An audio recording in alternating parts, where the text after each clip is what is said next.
Welcome to the Undisputed Podcast. I'm your host, Joy Taylor. On today's show, who will score more career points, LeBron James or Kevin Durant? Plus, Cowboys wideout Brice Butler is on set to discuss his future and whether or not he sees himself staying in Dallas. And are the Titans playing with fire after saying they want to make Tom Brady look like Blake Bortles? Skip, Shannon, let's get to it. Let's get started with Kevin Durant. Last night, he became the second youngest player in NBA history to reach 20,000 points. For those of you wondering, LeBron was the youngest to do it. LeBron is now closing in on 30,000 points. And of course, Kareem Abdul-Jabbar is still the NBA's all-time leading scorer. Let's take a listen to Durant last night. I was excited about the move I made and my follow-through. I was disciplined on my follow-through, and I was proud of myself with that. But, for the fans to, recognize me for doing that and scoring that many points, it was cool. I mean, it's weird, because I don't like when everybody just standing up clapping for me as a team game and so many players out on the court, so that was weird. But for the most part, it's been fun, getting to this point in my career, and I'm looking forward to keep pushing, and thanks for all the love and support. Speaking of love and support, last night LeBron tweeted to Durant, "Congrats, G, on 20,000, lots and lots of buckets, easy too." Shannon, who will score more career points, LeBron or Durant? Well, first of all, I don't know what KD talking about. I love it when people stand up and cheer me. I don't care who all in the room. Stand up and cheer, let them know. Yeah, we know that. Yeah, we already know who's going to score the most points, too, don't we? Skip Bayless. LeBron James will end his career with more points than Kevin Durant. Now, run tell that. Everybody, well, you just did. I sure did. And I want you to try to refute this. People, we don't look at LeBron as a scorer because he does so many other things well.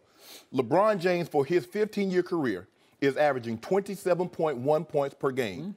Kevin Durant, for his 11-year career, is averaging 27.2 points a game. Now, LeBron came straight from high school. He did. Straight to the NBA. Kevin Durant is a year behind him. Correct. He's also a year behind him in age as far as reaching 20,000 points.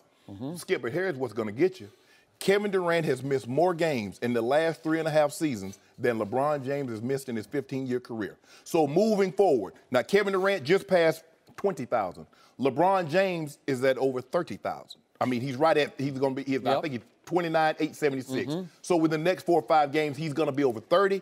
Over 30,000. I believe it's somewhere he'll be finishes this season probably around 30,500, 30,700. Okay. Moving forward.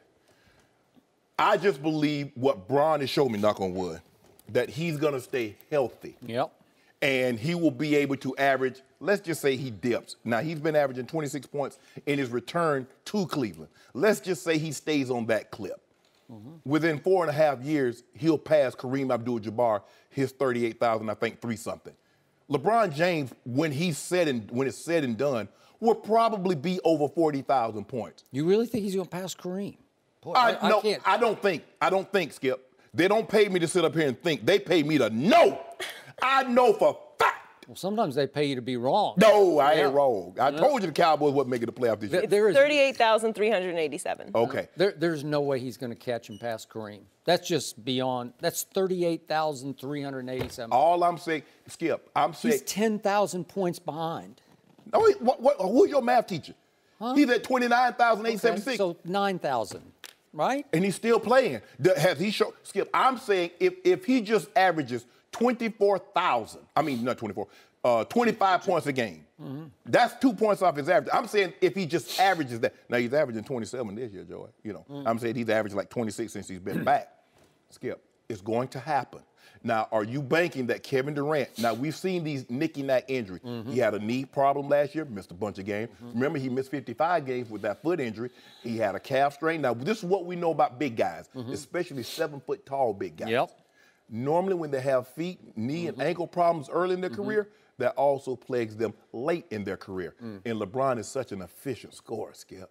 And Kevin Durant now, if he spends the bulk of his career with Steph Curry, with Steph in the lineup, he's 16 shots a game. Without Steph, he's 20 shots. So the question is, how is he going to stay with Steph for the rest of his career? What are they going to do about Klay? Because Klay going to get some of them shots too. So with that being said, Skip, and LeBron's durability and the efficiency in which he scores, I believe LeBron James will finish his career with more career points than Kevin Durant, and LeBron James will be the all-time scoring leader in the NBA. He will also be top 10 in assists, probably going to be top 15 in rebounding. Who can say that besides him? Skip. Well, he's not better than Michael Jordan. We're not talking about Michael. Don't that's where you were trying to go. I ain't trying to go nowhere.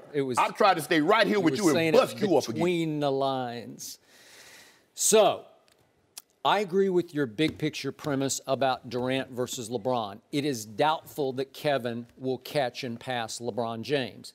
It is no way that LeBron James is going to catch and pass Kareem. I just don't see it. He's going to have to.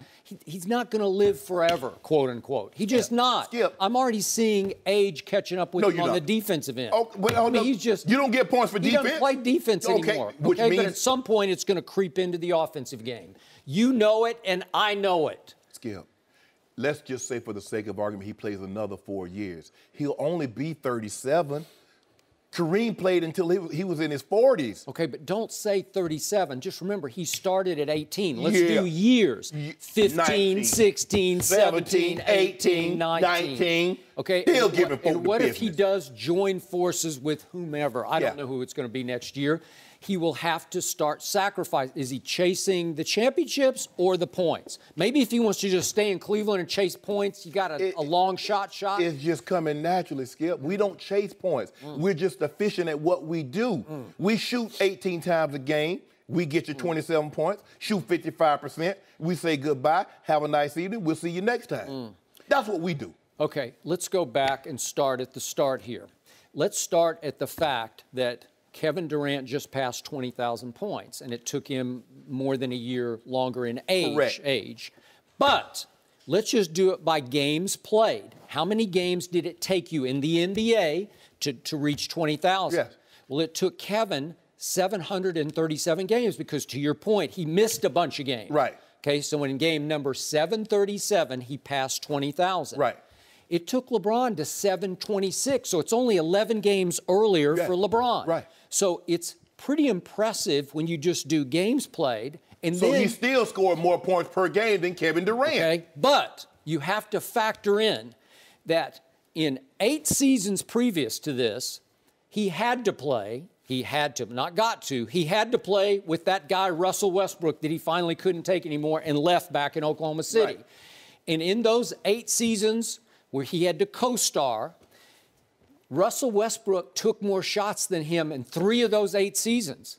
That's staggering to me. Now, I'm going to give you one, in case you don't know this, but last year, Kyrie took more shots than LeBron. Oh, I knew that. So, but that doesn't factor into passing 20,000. Well, let me ask you a question. In those games, how many years did Kevin Durant take more shots than LeBron James per game? I don't know. I didn't look that up. But it just doesn't matter because we're talking about who's the better scorer. Well, Kevin's a little better scorer than LeBron James is.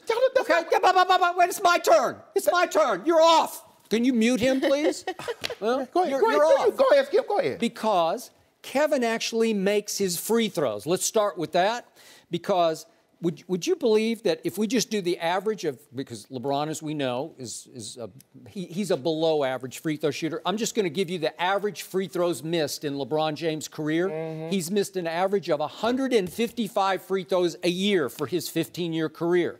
Kevin misses an average of 62 free throws. So look how the points are mounting up in favor of Kevin Durant, who's an 88, 89% free throw shooter. And all that being said, LeBron misses 90 more free throws per season than Kevin Durant. And if you go game by game, LeBron has a higher scoring average than Kevin Durant. So So where's that playing in at? How about three-point shooting? Obviously, Kevin's a better three-point shooter than LeBron James. So Kevin can average, we're just doing average for his career. He's averaged scoring 367 points from the three-point line for his career. LeBron is at 309, but that's a big gap because that's 60 more points a year, 60-odd more Even points. when you factor that in, if you take it game by game, LeBron still. So Kevin Durant shoots better from the free throw line, Joe. Gets more points there. He shoots better from the three-point line. Gets more points there. But LeBron still, game by game, averages more points than Kevin Durant. So I'm trying to get to your point. Now, the question was, Joe, if I'm not mistaken now, I'm good. These old eyes getting old eagle eye. Shane, that's what they call me. They call me eagle eye. Who would score more points? Yeah, they do. They call me. Nobody ever called him. Well, they call me Snake Eye Willie. I can call dice when he start rolling, Skip. But anyway, the question was, who would score more points, LeBron or Kevin Durant? You come with this. Oh, Kevin Durant's a better scorer. He is. That's not what, shooter. That's not what the numbers say. He can score more ways than LeBron can. That's not what the numbers say. Okay, 27 to 27. So okay, I'm just saying he has more ability to score more ways, which could serve him better going into the future. But he also has the inability to stay healthy and stay on the court. I got you. Because in games missed, to your point, LeBron's only missed 71 games in 14 and a half seasons, and Kevin's already missed 109 games in just 10 and a half seasons. And if you just go back over the last 3 years, strained calf, ankle, then last year strained calf, knee, and left hand contusion. 2014, he missed 55 games. Oh, with that Jones fracture. That was bad. That was the worst of all because you took 2 surgeries to correct the Jones fracture. That is correct. And over time, he's had a hamstring that he missed. He's had a sore knee that cost him some games. We can go on and on. He's had shoulder. He's had toes. He's had a lot of knick-knack injuries on top of the Jones fracture. Correct. So I agree with you. LeBron in durability is a much safer bet going into the future. Yes. Okay, now we come down to drive, just desire. Who wants to go farther longer? Well, obviously, Kevin found Valhalla at Golden State, and they broke through last year and won their first championship. How long will he stay hungry in Golden State, or will he stay in Golden State? I don't know. But the reason he has a chance to catch and pass LeBron just in those two head-to-head is because he found a place that's basketball heaven where they said, hey, Kevin, welcome. Yeah. You're the man. You are the man. Like I couldn't believe it. They gave up the alpha tag. They just said, you be the alpha. Yeah. Steph Curry said, you can be the man on our team, right? Yeah. Well, Is that what you saw? I mean, who was the finals MVP last year? KD. Oh. But everybody says a great big man will be the great little man anytime. I mean, you got 7 foot with an 8.5 foot, 7'6" wingspan versus Steph Curry, the 6'3". Now, Steph Curry is the greatest shooter that I've ever seen. Now, people might go back and say, well, this guy can shoot better than Steph Curry. I'm talking about what I've seen. I've been following the NBA since 77. Well, I'll tell you what I've seen, and he's the greatest shooter ever. So with that being said, Skip, you think about it. Kevin Durant averages more shot attempts per game than LeBron, but they're neck and neck. He shoots better from the three-point line, but they're neck and neck. He shoots better from the free throw line. Way better. With all that way better in all those 3 categories, all I know, he's 35, almost 3,000, over 3,000 points behind LeBron's pace currently. And currently, LeBron is in his 15th season versus the 11th season for Kevin Durant. So I'm back to my question. What if Kevin really enjoys what he's doing? What if it comes so easily for him that and again, I can't predict health. You'd say history would tell you you'd favor LeBron. Yes. But LeBron is 4 years older and but he's a season ahead because again, there's a season more wear and tear on LeBron's body in pro basketball, right? Yes. Because he started straight from school, right out of high school. And Kevin had to go, because of the rule, he had to go to Austin, Texas, and play a whole year for the University of Texas. But let me ask you a question. Name the guy that's been hurt or nicked up early in his career, all of a sudden had a period in 10 years where he didn't have any injuries. Tom Brady is playing this long because he had one significant injury. He had a significant one. He's never had ticky-tack injuries, an ankle, a shoulder, or a back. I think he has, but he just plays through them. No, seriously. Well, it's different in basketball. When you have a ticky-tack, you just say, you know what? I'm good for. I'm going to take off. Well, how about this here? Tom Brady has had no injury that would cause him to miss any other game except that big injury in 2008. So Tom Brady was healthy up until that point. He's been healthy after that point. We've seen ticky-tack injuries. We've seen a calf here. We've seen a hamstring there. We've seen a knee, and we've seen a foot. So you're trying to tell me that Kevin Durant at 29 will be healthier from 29 going forward than he was from 19 to 29. Is that what you're telling me? I don't know that for sure. And you don't know that either. But I just told you history would predict no. But if you had to bet money. Well, I don't know. Yeah, I know you do, though. Okay, but it's interesting that Kevin's found a home in Golden State that he was never comfortable in his home in Oklahoma City. It was never home. Well, LeBron's a Rolling Stone. Yeah. Wherever he lays his hat is his home. So he can go to Cleveland, he can go to Miami, he can go to Houston, San Antonio, and LeBron James will be LeBron James. Or the Lakers next year. It doesn't matter. He's still going to get you 25. I'm being conservative in my estimations because I'm like a Warren Buffett, Skip. I don't take these high risk and invest in Bitcoin and all this other stuff. I do S&P 500. I do Apple. I do Google. I do some bonds too because I don't want to, I'm a little older. I can't take that risk right now. I could like it in my 20s. But anyway, Skip Bayless, this is what we know about LeBron James. We've, knock on wood again, he's been a pitcher, a model of health. I believe moving forward over the next 4 years, he will be equally as healthy as he's been his first 15 years. LeBron James. For your sake, I'm going to really knock on this wood hard. As a matter of fact, I'm going to chop down a redwood today. Yeah, you better. I'm saying this. I believe in the next 5 years, LeBron James will be the NBA's all-time leading scorer. You say it, and I say absolutely not. And I'm going to remind you, we had a small sample size, but what happened last night, Golden State versus the Clippers? I know the Clippers won the game, but what happened? What were the circumstances of that victory for the Clippers? Clay was already scheduled by Steve Kerr to rest for the game. Yeah. And they decided to keep him out, even though at the shoot-around, somehow there was some freakish sort of accident. You mean Steph was supposed to be? No, Clay was supposed to sit. He was going to sit. They'd already scheduled him to have a rest day, rest night. And Steph turned his ankle, which I thought was a little scary because he's had lots of ankles. So he had some little freakish thing that happened at the end of their shoot-around. And he was out. And then they could have brought back Clay, but Steve Kerr said, no, we're Golden State. We got this, right? And the Clippers weren't real happy about that, like, oh, you're disrespecting us. So they came to play last night, and they played one of the, because, hey, Lou Williams. Everybody gets Sweet Lou. We're going to get him and DeAndre. Okay, but what happened? There was still a guy named Kevin Durant playing for Golden State. So he took only 18 shots last night. He made 14 of them. He made 6 out of 7 three-point shots last night. Wow, that's pretty great. He scored 40 points on just 18 shots. That's why he's a little better scorer than LeBron James, and he's still, I think he's just entering his prime right now. If you don't mind me asking, who's been the more efficient of the two players, LeBron James or Kevin Durant?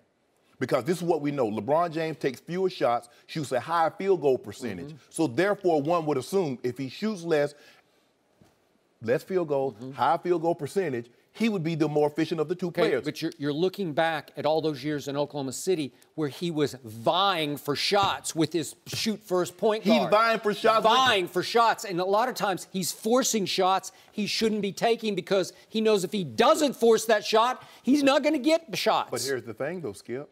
He's vying for shots in Golden State with Steph Curry and Klay Thompson. You think they're just going to let Kevin Durant shoot 20-plus times a game while they drop down to 10? That's not going to happen. So he's vying for shots with an extra guy that's equally capable. I don't think they're vying at all. I think they go into every game thinking, we want Kevin to shoot the most shots, and we're all good with that because he's our best player. Did you see Steph Curry come back and get 45 points in 30 minutes? Okay, so don't make it seem like what Kevin Durant did is unbelievable. You see what Kevin Durant was doing without Steph Curry? He was dominating the NBA on both ends. And did you see what Steph Curry was doing without Kevin Durant? Dude made like 25 or 33 threes. Well, all I know is when they're together, Steph says, it's your turn. We're not talking about Steph. Yeah, Steph is what he is. All right. We're talking about KD and I want to pin you down on this. Yes. So just to get to 20,000.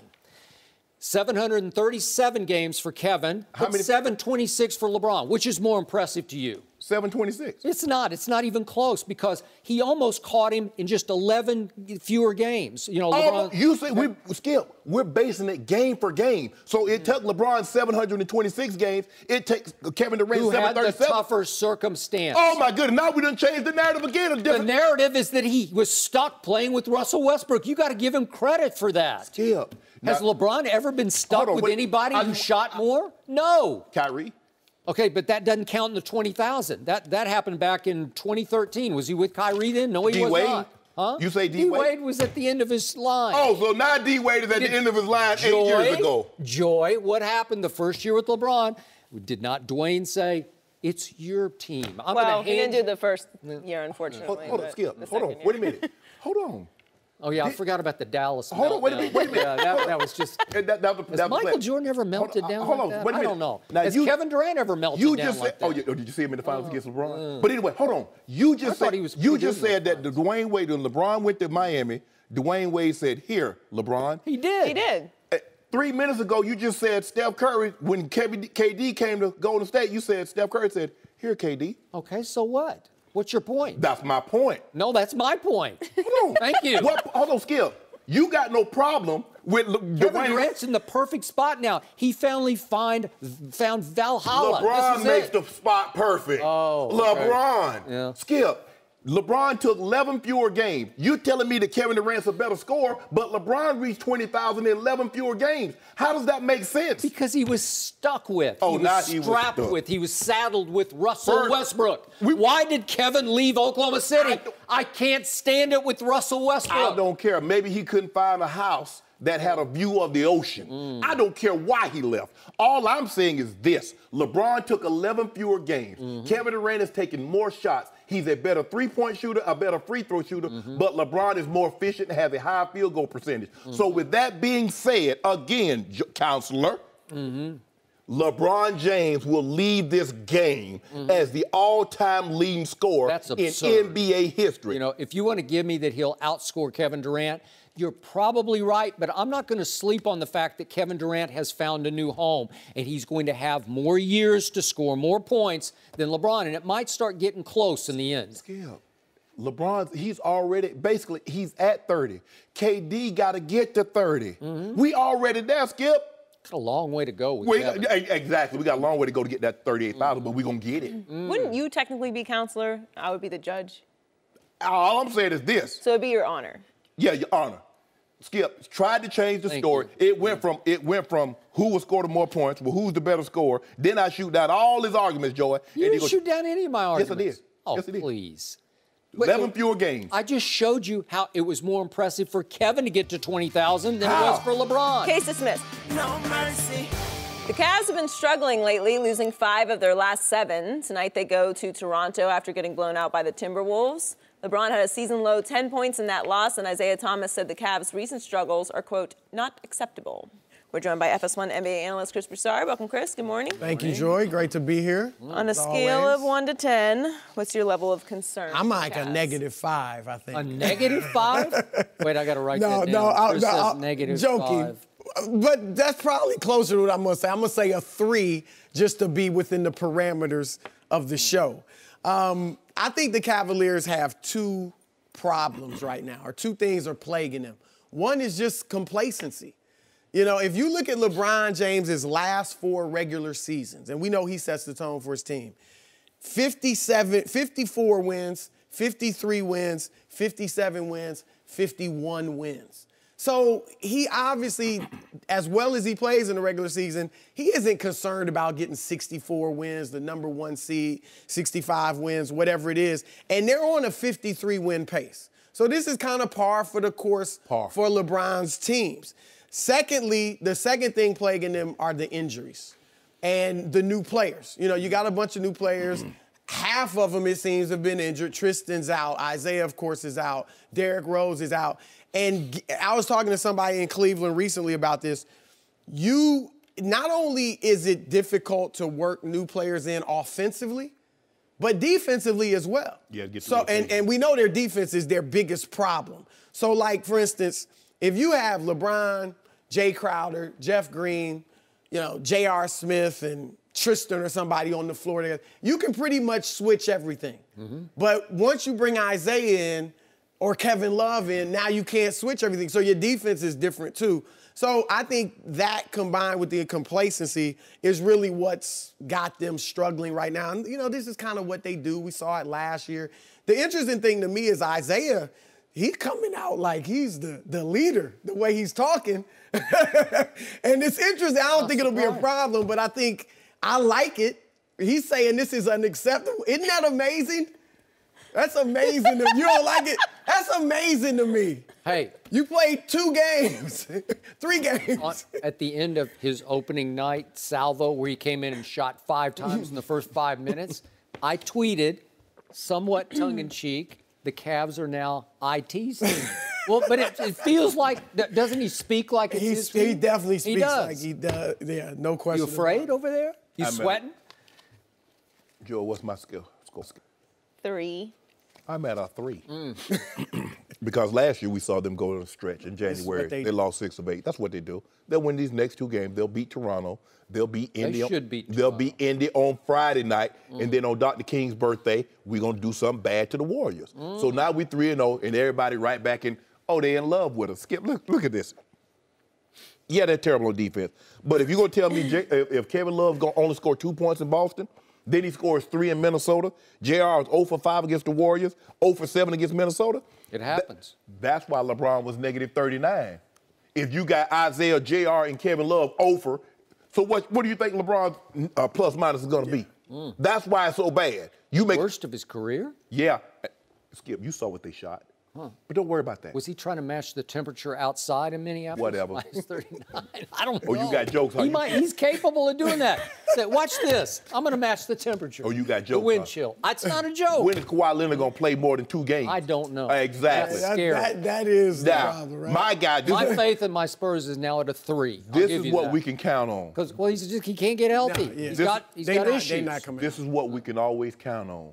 My guy, LeBron, will always be there. He's not going to miss any time. Now, we might take a little sabbatical here. That's a couple of years ago. Little Miami trip? Yeah, we went down to Miami. There were some things we had to tie. We had a restaurant. We closed it on that. Yeah, we closed that. The little shop. We closed that up. But some people to see, places to go. LeBron don't miss no game. So he'll be ready. Watch tonight. He gonna go out here and do it. She called him again. He answered. Miss Triple Dub called him. Say she would like to go out tonight in Toronto. Watch what happens. He owns Toronto. He just does. He owns everybody. That's no threat. But Boston, by the way, what's that team called in Miami? That Heat? Are they There still you go. playing? You've been dying. 4 years you've been waiting The Heat are for the starting Heat to to show come life, alive. They're show a starting to come pulse. alive. If they get him kicked out the game by not calling fouls. You remember what he did last time. Oh, okay. So, I'll defer to you guys because you're the LeBron experts. We know that. There you go with jokes. Yeah, I'll just go to a 4. I'll go one point on the scale of concern above you guys at a 4. But I got to tell you, it's a strong 4 because on the defensive end, LeBron James is showing his age. And I don't care what you say, he just is. On the offensive end, no age is showing. He's been sensational offensively, and I think he will continue to be. That's right. But I think his IQ is so high that he just realizes in his 15th year, you just got to compensate on your energy somewhere so you can't burn quite as much energy guarding point guards and shooting guards and centers on the other end like he used to. It's just not, his body can't take that beating on a nightly basis because he takes a beating driving the basketball on the other end. Okay, so we look at defense. And defense does win some championships. Not every championship, but it wins a lot. And they're going to have to play a little more defense than they're playing right now because they have sunk all the way to second to last in the NBA. Sacramento is the only team worse on defense than this team. Well, that's just wrong. We're halfway through the year. That's a bad trend. You got to correct it, and I'm not sure they can. And LeBron, we will. Individual defense. He has fallen. I'm going to do defensive win shares. I know it's like second-level statistics, but win shares. LeBron ranks 326th in the NBA out of 479 players. That's not very good. And obviously, his individual rating is the worst of his career on defense. No surprise. But he is the driving force on both ends for this team, so he can't set the tone on defense that he used to set. And now you're trying to figure out how to get little 5'10" Isaiah into the defensive schemes, and it's not going to help. It's only going to hurt it. But guess what, Skip? When the ball game's on the line and the best players, I agree. You can take it up a notch. LeBron James jumps on them. That's the thing in the playoffs. I think, like you said, he's coasting defensively. Yeah. Don't you think in the playoffs he ratchets it up? He will have to ratchet it up. And I got to tell you, and again, I'm not going to yet make a case. I need to see how it plays. And I need to see what happens in Boston with Gordon Hayward because I still think there's a chance he might come back. because it was a bad injury, but it's not a season ender. People have come back from that before faster than you think. Okay, so look at what Boston is doing. I'm just shocked by it. They are by far #1 in defense in the NBA. And when you do defensive win shares just on their team alone, they have the 1, 2, and 3 individual players in the league. And Jason Tatum, I can't believe Jason Tatum is #1 in defense as a rookie, and he can make some shots on the other end. And Marcus Smart's coming off the bench usually, but he's #2. And Jaylen Brown is well, he flops, he does, but he will take some people out too. He's a physical, defensive, hard-nosed player. Jaylen Brown is 3rd, Al Horford is 8th, and Kyrie is 12th. That's an individual defense in the league. So they have 5 of the top 12, which is why they're #1 as a team in defense. And Kyrie is shocking me because he said the other night, I don't care about numbers anymore. I don't care about scoring. Oh, anymore. Okay. You notice that, Chris, anymore. Well, he did. I'll be the first to admit that. But I'm happy for you. He's 2nd on his team in assists. Too. Okay. All right. That may be part of why you say that when you're only averaging 5 assists as a point guard. But that's he's hovering right around his career average. Okay. No, you're right. But with the game on the line, there's nobody I'd rather see have the ball in his hands than Kyrie I've Irving. seen 2 missed shots this year with the game on the line. Okay, I've seen LeBron close the deal about 5-6 times this year. Oh, I haven't. Oh, yeah, you have. You have. We don't have time to go back to the games. I've seen him not close Do you remember the in deal D.C.? several times. He been to D.C. twice. You remember that 57-11-7 game? Yeah. When Bradley Beal and John Wall talking about they didn't want to see us? Yeah. Put a 57 piece on them. Okay. Well, I'll let that be. Are you convinced Boston is let's say Cleveland's the best team in the East. Okay. You definitely convinced Boston's 2nd? Because I'm not. I am. I think Toronto is don't. right there with them. I just don't believe in Toronto because too many times I've seen LeBron in a playoff series just say, that's enough of you guys. Haven't you seen that in Chicago? Haven't you seen that with the Boston? Boston? Boston too. Kyrie Irving has never been in Boston. Yeah. Well, for the Paul playoffs. Pierce, remember he broke up the big 3, made him go to Brooklyn, and then broke him up there. Okay, do you want me to go way back to when the big 3 was hot and rolling in their prime? I'm going to do you like you did Michael Jordan. He was just a baby. Okay, well, wait a second. He was a baby. When the Cavaliers owner accused LeBron of quitting in that series against Boston, you want to go back to that? Okay. All right. Okay, he said that. Yeah. But LeBron was just a baby. So he couldn't beat the big 3. Kind of like told Michael. me- Kind of like Michael when he had the big 3 Very Celtics. true. Yeah. You told me LeBron was a grown man when he was 18. Bro, Am I right? Broke And he him up. was. Broke him up. He was. I call LeBron Yoko Ono. Yeah. Because she broke up the Beatles, he broke up the big 3 in Boston. Okay. Broke him up. I think that Father Time broke him No. up. He said, y'all want to go to Brooklyn? Broke him up again. Gotta beat him so bad they won't even talk to Ray Allen no more. All I know, all I know is the Boston Celtics are legit on the defensive end. It's They legit, are. and that Yes. coach can coach. But they got no are- answer for LeBron. No. You know what? And you know You last say that, year in but that wait a second. series, Time it out. was LeBron. It wasn't Kyrie that dominated that series. It was LeBron. You know what? I'm starting to think there are some new answers for LeBron because Jaylen Brown is a long, tough defender. Cooked him. Okay? But just what? He's growing up. He's just a baby. Okay? And Marcus Smart is not tall enough, but he is stout enough to at least they can switch people off. Too little. He got a little torso. You know what? He does Little not legs. have a little torso. Little. His torso's right there with LeBron. I tell you what, when KG go invite Ray Allen to Area 21, if he ain't mad at him. I don't. I think it's pretty obvious they have very extensively discussed they are mad at him. So is Paul Pierce going to invite Ray? Is Ray Allen that's to Paul Pierce retirement celebration? Is Jersey going to? Is Ray Allen invited? If I had to guess, Ray's not very bothered. Broke by him that. up. No. They still mad at him. No love lost between them. He's the one that got the ring, so. Somebody had to change the subject because somebody's a little afraid of Kyrie Celtics. I ain't worried about Little Kyrie. afraid. I ain't worried about Kyrie. Too little. Too little. No mercy.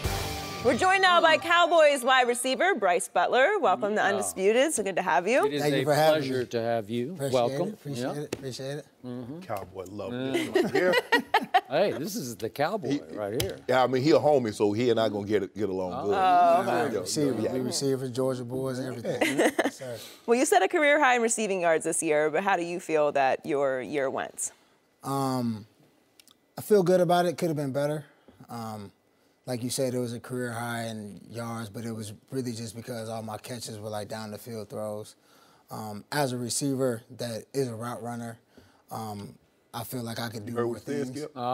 Yeah, I can do more things in the offense, but my role was to be the deep threat guy, the down the field guy, so I just had to embrace what they gave me as a role, and I had to do what I had to do. So, anybody who regularly watches this show knows I have become a big fan of Brice Butler because he can run by people and he can separate and get open. And anybody who watches the show regularly knows I have fallen out of love with one Dez Bryant, who basically became a ball-dropping disaster last year. So my question to you is, why, in your view, did you not play more? Because you were only thrown 23 balls last year. You only caught 15 balls, but you led the National Football League with 21 yards a catch. That's a lot. That's 21 yards of average. And I said, I want more Brice Butler. Why didn't I get more Brice Butler? I think in this league, when you think about the business aspect, Yep. I think you got to follow the money trail. Dez Bryant makes a whole lot of money. Yeah, both of our starters made money. Terrence just got paid. He just got paid. Read up last year. Yeah. So, yeah, there was times last year where I was like, I'm making plays. Like, why aren't we trying to win games? Like, why am I not on the field? But that's the only thing that I could really think of. Did you voice your frustrations to a coach or two? Yeah, I spoke to some coaches. And you know how coaches are when you play. They just say, keep doing what you got to do, control what you can control. And that's one thing that I try to focus on, just controlling what Brice Butler has to do. I feel like in 2016, I was thinking too much about what was going on, and I didn't have as much of a consistent season as I wanted to. And this year, I was trying to just focus on me. That's why the last game of the season, they don't really throw me in until the third quarter, throw me the ball, we make it happen, you know. End of the game, catch the slant, make it happen. So I wasn't trying to focus on what this guy was doing, what that guy was doing, what this guy's talking about, who he's, you know, making a fuss about or whatever. I was just trying to focus on me so I could. So do you believe that Brice Butler could have been more productive this year if given the opportunities than Dez Bryant was? Oh, 100%. Like to hear that. 100%. Because I'm ready. You know, it's my time. I've been there for 3 years. I feel like me and Dak have a really good relationship. We work on routes. There's times that, you know, we might not have completed a square out throw in practice, and we're taking that time after practice to actually work on it. So I think that's why when you saw us in the game, you know, he tried to come to me, and most of the times, you know, we produced. At Arizona, you really produced because you made 2 big catches that just turned the whole game around, right? So, again, you're just on a 1-year deal. Do you expect to be back? And if so, do you expect Dez to be back? And what will be your role next year? I don't know. You know, I think the market for me will be a little bit better. So I'm definitely going to play the market. I wouldn't mind being back in Dallas, but there's going to have to be some changes made. And, you know, I'll definitely voice that with the team and the organization. So is it fair to say this town isn't big enough for the both of you and Dez? Would Dez have to be gone for you to come back? You know, we'll see. I don't know. I mean, Dez has been the guy there, so it's kind of unfair for me to say, you know, a guy like Dez has to be gone because he's 75-plus touchdowns there. I mean, he's done some stuff that I dreamed of doing, you know, as a kid for an organization. So it's unfair to say, but, you know, going into free agency, thinking about Dallas, you know, there would be some things that I would have to know before anything. I think you said it all right there. But you want the opportunity. Yes. That's what you want. You're not saying X player has to be gone or this, but you want the opportunity to show what you can do. Exactly. I mean, that's it. I mean, you know how it is, man. If you're a guy getting 130 targets a season versus the guy getting 30 targets a season, the only difference is the opportunity. And, you know, maybe the why could be different.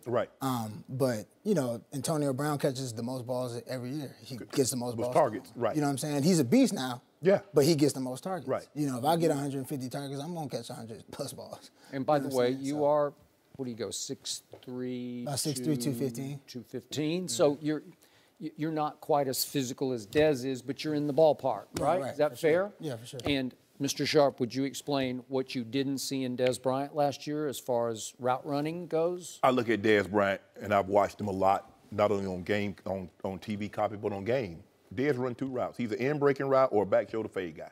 So it makes it very easy for you to cover him because you don't have to worry about the speed out, which you talked about how you missed the throws sometime in practice with that, and you'll work on it after. That's a timing throw. Some people, you know, 5 steps roll to 7, some 7 roll to 9, or whatever it is. You run the bang 8, skinny post, what we called it back then, but the bang 8, outside foot up, 1, 2, 3, 4, 5, 6, 7, ball's coming out. So if I'm playing Dez as a corner, I know he's breaking something in breaking or he's running back shoulder fade because I'm not worried about him going over the top of it. Right. Am I lying? Yeah, you're not. I mean, in our offense is a positive and a negative, I feel, because we have very talented players. Right. We got Cole Beasley, we got Witten, who's played for forever. We got Dez Bryant, we got Zeke.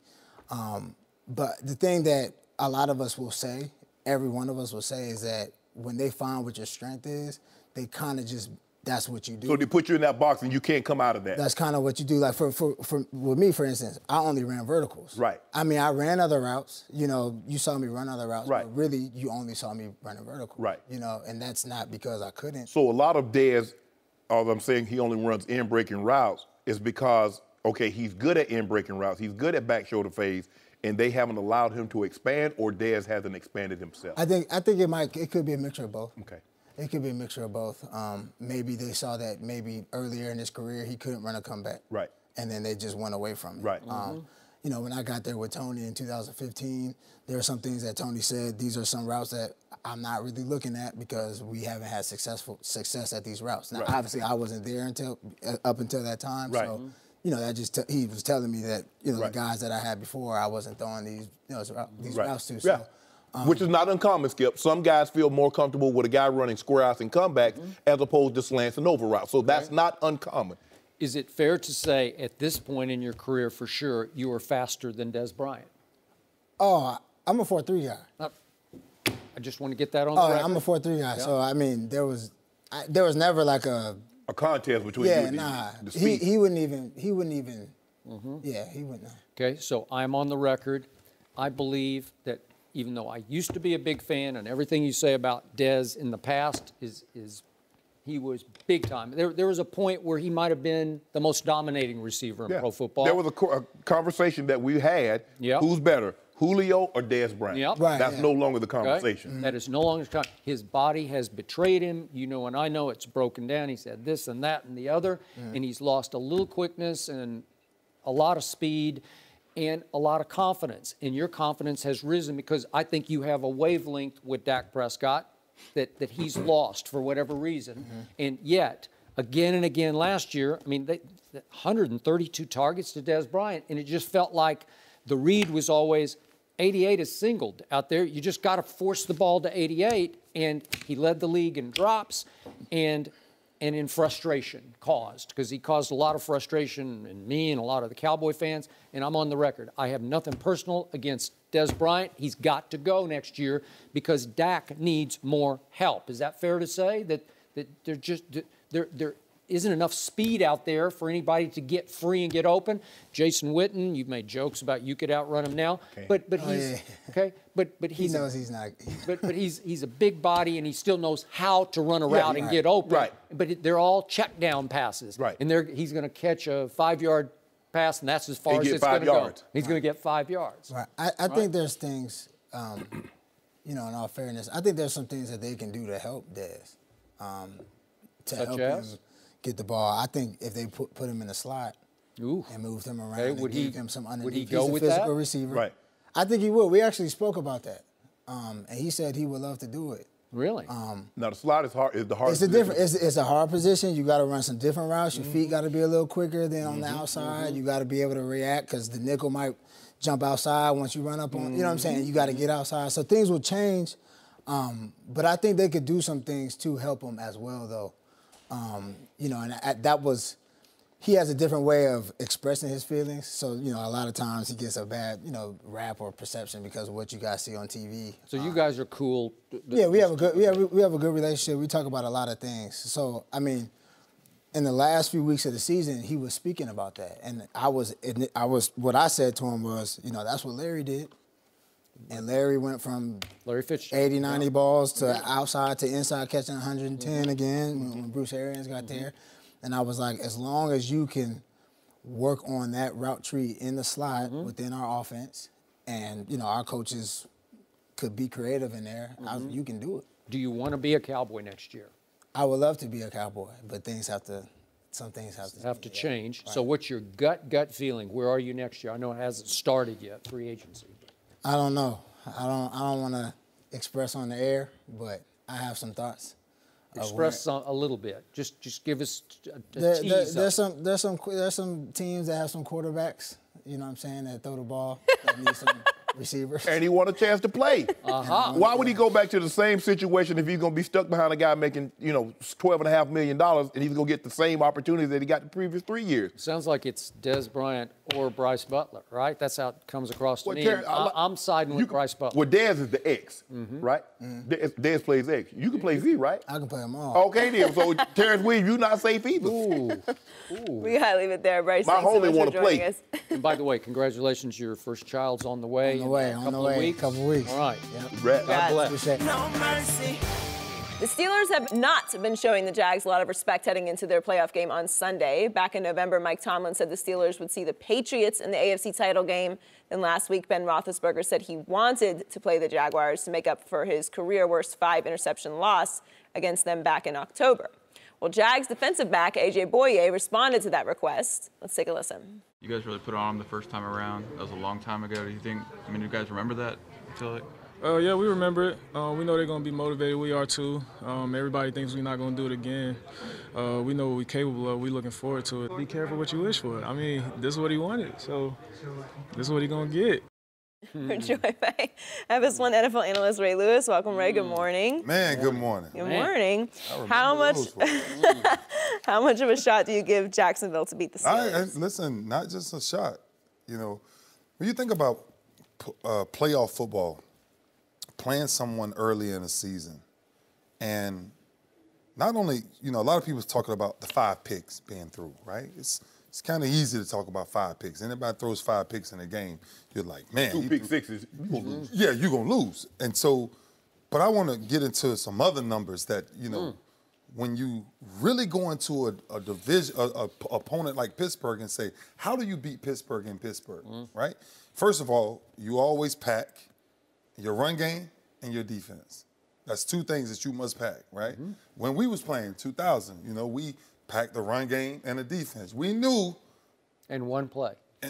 And we needed one play. We just need one play. Yeah. Tennessee was our Pittsburgh Steelers back then. It was. Tennessee was our Pittsburgh Steelers. So when you think about what the Jaguars have done this year, the second in yards per game, second in turnovers forced, second in INTs. So this isn't a fluke. These guys just are not just showing up saying, hey, we're going to do this. Now, watch this. The bell cow, I've always said, for Pittsburgh Steelers over the last couple of years has been Le'Veon Bell. Correct. You go into this game, you hold Le'Veon Bell to 70 yards rushing. AB still has his game. AB has 10 catches for 157 yards, 3 field goals. So they have this defense that they says, bend but don't break. Now, I'll give you another stat. Leonard Fournette touched the ball 28 times. But Jacksonville, as a team with Chris Ivory, they touched the ball 36 times. That's a mentality. That's me saying Blake Bortles don't have to beat you necessarily. Right. I can beat you with field position, defense, and running the football. If this goes in Jacksonville favor to where Blake Bortles don't have to make no 3rd down and 16s, 3rd down and 13s, that's where this starts to shift for the Jacksonville Jaguars. Now, one of the hardest places to ever go in playoff time. Pittsburgh. I've been there too many times, and it's one of the hardest places to go in. So when Big Ben says, I want Jacksonville, when the young Lions say, be careful what you ask for, when you walk in there with that defense, you can say be careful what you ask for when you got Calais Campbell on the defensive line destroying everything up front. Right. When you have Jalen Ramsey on a corner, probably one of the best corners in football, you're walking in there with a little bit different swagger than the way we were in 98, 99, building up to that team. We were saying it don't matter who you are. We don't have to score a bunch of points. And that's why I think Jacksonville really is confident in this game. Tough place to win. As I said, Ray, you remember in 2000, we had split with Tennessee. Now, we had just beaten Tennessee, I think, in week 12 or week 13. So we felt very comfortable going back in there playing them again. They didn't really want to see us. They was doing all that talking, oh, we want the Ravens. No, you didn't. Because the way we played, we were going to play for one play. We were going to play field position, and if you drive the ball consistently, could you drive the ball 3 times, get 3 touchdowns, 70, 80 yards against that defense? We say no.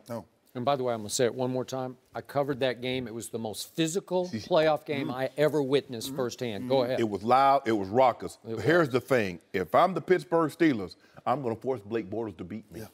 I'm going to make Blake Bortles beat me. I know Leonard Fournette. I know they can run the football. And I'm going to give Le'Veon Bell 25 carries because when he reaches that magic number, they're 14-0. Yeah. See, sometimes, you know, I got a feeling Ben and the Steelers are going to try to prove we can beat you, our strength against your strength, which is throwing the football. I'm trying to win a game. Yeah. I don't care if we don't throw but for 80 yards. If I win, I move on. What good is throwing for 300-400 yards, Skip, if Jacksonville walks out of there with a victory? Now, I'm telling you now, they got those two big studs up inside, Malik Jackson and Calais Campbell, who can collapse the pocket. They got Ndakwe and they got Fowler on the edges who can come around the edge. Yeah. They got speed at linebackers. They got two good corners. Two Pro Bowl corners. One of them's an All-Pro. Yeah. So I'm telling you now, run the football. Try to establish the run. They don't blitz much, but when they do come, they get home. Now they can sit back and play coverage because they got those two studs inside and they got those speed edge rushers. Pittsburgh don't fall into that trap. Oh, we gonna do what we do. We gonna throw the football. Okay. Fall into that trap if you want to. We go into Tennessee. Okay, Steve McNair, if you throw for 300 yards, Eddie George, you not finna get no 100. That's not gonna happen. We went to the Raiders the next week. Charlie Garner, you not finna get no 100. Tyron Wheatley. Yeah. Y'all not gonna get it. I'm gonna get me out one play. Oh, Shay, sure. I'm out. Y'all show up early to the dance, get back. I'm out. See y'all. So, in the Pittsburgh locker room as we speak, I assume they're trying to convince themselves that 30-9 thing that happened was a fluke. Yes. As you say. Yeah. It was no fluke. Because 2 weeks before that, the great Ray Lewis stood on the sideline, I believe it was in London, and what did they do to the Baltimore Ravens? It did not end well. And again, were they disrupted by the protest issues, remember, before the game? They were all split on how to do it. But whatever, on the football field, once the ball was kicked off, it was 44-7. And Joe Flacco went 8 of 18 for a grand total of 28 yards and had a QBR of 0.6, which is abominable. Yes. Because they just crushed. So in a 3-week span, they took on the two baddest bullies in the AFC North, and they just bullied both of them. Yep. Both of them. And that's when it says you're arriving, and you've been on a defense as a young player that was arriving, and you can just feel it coming by the week where everybody's starting to figure it out, and in your heart of hearts, you just know, wait a second, we're just better than they are, right? When there's some moment where it clicked in your head, we're just better. Yeah. And they're starting to think they're just better than the offense is. Now, they're up against an offense with the most weapons, and nobody has more weapons than these guys do, right? And Antonio got his that day in the 30-9 game. He got 157 yards. But again, back to Le'Veon, he went 15 for 47, and one of those was 15 yards. So it's really 14 for 32 if you take away the 15 yards. They just shut him down, man. And again, are you going to keep feeding the beast? If he's getting 2 yards a carry, you got to make a play on it. Don't fall into that trap of dropping back to let them put. See, if you look at Jacksonville's defense, this defense is pretty much the same as it was last year. And just like the year when I got there in 2000, the Ravens added one key piece to their defense, Sam Adams. Sam Adams is Calais Campbell for Jacksonville. Yeah. Because he did help keep people off that guy. He can change. But he was so, Ray, he could tell you, this dude at his size was so quick off the ball, he could literally beat the center, and before the quarterback had the ball, he got the quarterback and the ball carrier. He did it at least 3 or 4 times in the course of that year, to where when Sam made up his mind to just go dominate the offensive line, I say, Sam, just go dominate the offensive line, not clean up everything you're doing. Right, but I wanted to go back to something Shannon was talking about. You think about when you say, make Blake Bortles beat you, right? So that big run, that Leonard Fournette had. Leonard Fournette had. When you stack 8 men in that box, the only problem with stacking 8 men in that box, once you get past that first line of defense, there's nobody else there. And so when you look at what they did, we're talking about 28 carries. Okay, well, maybe he ran 90 yards in 1 carry.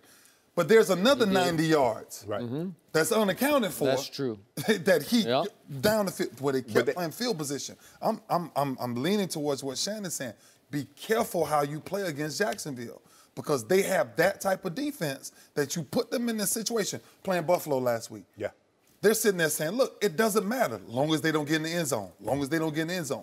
Pittsburgh gets in the red zone 3 or 4 times, come up with 9 points. I remember what this looked like because we went in many stadiums saying, give them 3. Give them 3. We went to Oakland. Got to play, but you see, the thing is, you can play that way if you have the lead. If you have the lead. See, we jump out on the lead. See, we get a touchdown early. See, I was trying to get my play early. I wasn't trying to wait till the 4th quarter. I get that lead early. We get 7, we get 10 on you. Or 3. Yeah. What y'all doing out here? Y'all might well shut it down. Yeah. Yeah, you talking now, show lamb, because y'all not going to score. Yeah. Y'all not going to score. Living in the past. I got nothing I do. I come here every day. I go home. I say, yeah, I'm going to skip out again. Because that's all you got. You got to live in the past. Yeah. You don't have a present. Oh, It's yeah. okay. I just beating you up now. You the Titans. I'm the Ravens still. Right. Yeah. So the reason I'll take Eddie. I'll be Eddie George. Okay, sure. You don't want to be Eddie George in 2000, do we, sure? No. We put that thing on him. We got him. He left some black and blue marks on some people. No, we did. Yeah. Hey. One of the toughest All right. games I've So this is why I'm leaning toward Jacksonville in this game. Because the psychological edge belongs in the Jacksonville locker room because they're going to know full well that Mike Tomlin, ahead of that New England game in Pittsburgh in the regular season, just flat out said, okay, it's going to come down to us and the Patriots, and it just depends on whether it's going to be in our house or in their house. Correct. Okay, so you're breaking Coach 101 rules. You're just saying, this is it. Yeah. It's us or those guys. Yeah. And he didn't mention the Jacksonville Jaguars, and now he's got to deal with them at home, but he's got to deal with them before he can go to Foxborough, right? Yeah. And then Ben is saying, basically, between the lines, he's saying, look, it was just a fluke. I threw 5 picks, 2 pick sixes. It's not going to happen again. I want Jacksonville. He's saying it last week. I want Jacksonville. And Boye is saying, be careful what you wish for. We're here. We really did want Tennessee, though. Yeah, and that was funny. There was only one team that can go into Adelphia Coliseum and win at that time. There was only one team. No, that's a fact. And so now you ask yourself, if there's anybody in the AFC that can go into Pittsburgh and win, Jacksonville has proven they can go. Yeah, and I don't care how quote unquote fluky it was. Yeah. They won handily. Yeah. Don't you think that feels good? Like you feel like, well, we did that. Coordinator Jamal Lewis. It's the same formula. Hey, we're going to get Jamal 25, 30 carries, make one big play, turn it over to these guys. It's a different game. And they have the same exact formula. And if Blake Bortles, which, listen, you think about Pittsburgh's defense, we're not talking about the Vonch's defense that we've seen for over the years. We're not talking about that pass rushing coming the way it comes. Blake Bortles has the ability to make enough plays in that game just to change field position. Yeah. Was that Dilfer in that game? Yes. Yeah. What you mean? We let them score first. Make them feel good to get the fans all into it because they thought they were going to win. You know what? Blake Bortles has as much, if not a little more, ability than Trent had. He's got ability. They are very similar. It's a very similar style of team when you watch them play. Except Trent is not going to throw it to the other team, and he can't. If he throws it to Pittsburgh, all bets are off. Dude, we good with these 100 yards you throwing for. Yeah. Right. We let Jamal get 100. You throw for 100. Who's the Ray Lewis on their defense, though? They don't. That's a good question, actually. Probably Miles Jack. He's got the ability. He just doesn't have the, but he doesn't have the whatever you're made of. But no, he ain't got the bricks in his back pocket like Suge had. I had to trim him down. He wanted to be 260. I said, no, bro. You didn't have no choice. You had Eddie George twice a year, Corey Dillon twice a year, Jerome Bettis twice a year, Fred Taylor twice a year. Yeah. No. You couldn't come in. So you wanted me 235 with abs everywhere. Man, look, I got to go hit folks. This ain't going to be like that. I'm lifting all this weight on Monday. No mercy. The Patriots are a huge 13.5-point favorite against the Titans on Saturday, but that didn't stop Titans safety Kevin Byard from comparing the great Tom Brady to the not-so-great Blake Bortles. Let's take a listen. It's a playoff game, so it's not like it's a preseason where I go out there and be like, oh, it's Brady, and I'm chilling. It's a playoff game, so I don't really care, you know what I'm saying, if it was Joe Montana, you know what I'm saying? I'm trying to go out there and win the game, and I want to make him look like Blake Bortles if I can, try to catch a couple picks. But Tom Brady's a great quarterback, but, you know, it's a playoff game. I'm not really looking at it like that right now. We're joined once again by Ray Lewis. Ray, do you like that Byard is saying he wants to make Tom Brady look like Blake Bortles? Listen, they're so young, they just don't know. And I don't have a problem with it at all. I mean, look, what else are you supposed to say? Make him look like he's unbeatable. Right, I'm scared of him. Listen, when you walk into the Lions den, you have to ask yourself a question. Who are you going to deal with? The head over there is Tom Brady. And if you're this young kid, Kevin Bryant, you're asking yourself, leading in the league, 8 picks. Yep. Right? A very aggressive Tennessee defense. There's nothing else to talk about. I remember a guy who played with us, and you remember this divisional round. Chris McCallum comes out and calls Eddie George out and said, I saw Eddie George fold, and he's soft, he's this and that. And I went to Chris and I said, Chris, okay, now you open up a can. Yeah. We got to deal with him. Right? So if you're bold enough to do that, the only thing I'm going to challenge Kevin with now, since it's just Thursday, you're going off of pure athleticism, and I get it. Right now, young man, you're having a great career. You're 8 picks. You're leading the league. Everything is going great. But let me tell you somebody that you're dealing with, somebody that I dealt with many a times. Go home. He has the perfect life for it. His wife running around, his kids running around. He does not have to move. So when he goes home, he's been doing it for almost 10 days, he got a click in his hand, and he's clicking. He's clicking. He's clicking. Yep. To find where your weakness is. Yep. And if you, Kevin, are not sitting down clicking like he clicking, if he clicking 5 hours and you clicking 1, you ain't winning this battle. See, this is a chess player. Brady's that's what makes this guy so hard to defend, because you think he's gonna, maybe he come at Kevin. And if he does, guess what? He's going to run down the field. I heard you said earlier. He's going to run down the field and let you know, I'm glad you're talking. But I tell you what you got to do. Most young kids, they do not take time to say, how do you be the master? You must study a master. How do you study a master? It takes a lot of time to study a master. It does. It takes a lot of boring time to study a master. The one thing him, Tom Brady, and Peyton Manning made me do was sit my behind down. Because I had to figure out how to beat them. How, and this is what I found out. They're going to find my third corner, and they're going at him all day until I cover him up and stop him. If I change him out for a backer, they're going to check to the slot, put a slot man on him, and then they're going to go to the pass. They're going to find something. And so when you open up this can, what I'm saying is, are you willing to invest the time that it's going to take to beat Tom Brady? Right? Go back to Atlanta Super Bowl last year. Right? Forget who the young kid is. I challenge this young kid. I say, you got 2 weeks to play against arguably the greatest quarterback of all time. But you headed out to a club. Brady ain't going to no club. He already got the click in his hand.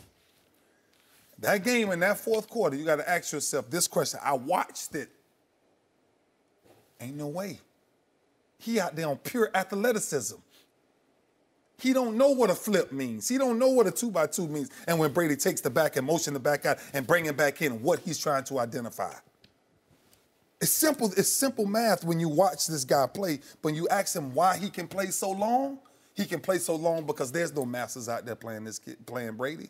You got kids who are just on pure athletic ability. And by the way, at halftime of the Super Bowl, that kid probably thought he was good going to the club, right? Yeah. They say the Maasai, the tribesmen, they send the young boys out. In order to become a man, you must kill a lion. If I'm going to the Lions den, Ray, I'm banging on my drum because I want him to know I'm coming. Because I don't want him to say I snuck up on him. Oh, you killed a lion, he was asleep. No, wake your butt up and look me in my eye. I got no problem with what he said. I'm coming to your house. I want you to know I'm coming to your house. You know what? I ain't even knocking. I'm gonna open the door. I ain't taking off my shoes either. And I hope they're muddy. I'm gonna sit on your couch and I'm gonna kick my feet up on your coffee table. And now what? But you better be prepared. Yes, sir. Be prepared. Skip, I have no problem whether you talk or you don't talk. At 8:15, they're kicking that ball off. Regardless. For me, that was my way to get me. I know Shannon, you done did all this talking now. You better make sure you study and know what they're gonna do in this situation, D&D, because you gotta know what John knows. Yep. You gotta know who's hot. You gotta know the check. What's the check? It's gonna be loud. You can't hear, but you still gotta know. Skip. I'm telling you what Brady's gonna do.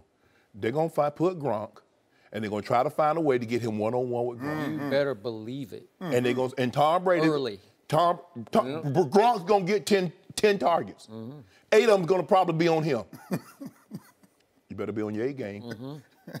You better be magna, summa, all the cum laude, even thank you, Lottie, to deal with him. Because he's a different animal. He's already, Skip, their urgency is already heightened. This article painted Tom Brady and Mr. Kraft in a negative light. Maybe they planted this story to draw them closer together because they weren't playing like they wanted to in December. They will be united. They will come out there. They will be ready to play. Because this is the reason why they want home field. They don't normally lose at home, especially in the divisional round. And normally when they lose... Unless it happened to be that guy. You might catch them on a bad day, but normally to beat them there, it takes a Herculean effort from your quarterback, and your defense need to give you a couple of turnovers. Without that, you're not beating that team. Not in that building. So I got no problem with it, but you need to back it up because I'm going to be watching. I ain't going to have no sound on, but I'm going to be watching. So, Shannon Sharpe. Yes, sir. I really liked your Lions story. Sounded great.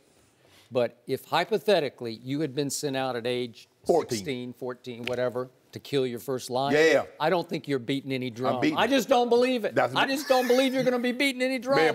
I'm sorry, you're not going to be beating any drum because you're not coming back if you're beating a drum. You know what it is? Sure, THW. Mary Porter raised 3 the hard way. I'm not only am I going out there, I'm coming back with it head. You like lying me shoes? How you like it? That's what I'm coming back with. I got me a jacket too. Made me a jacket out of that hide.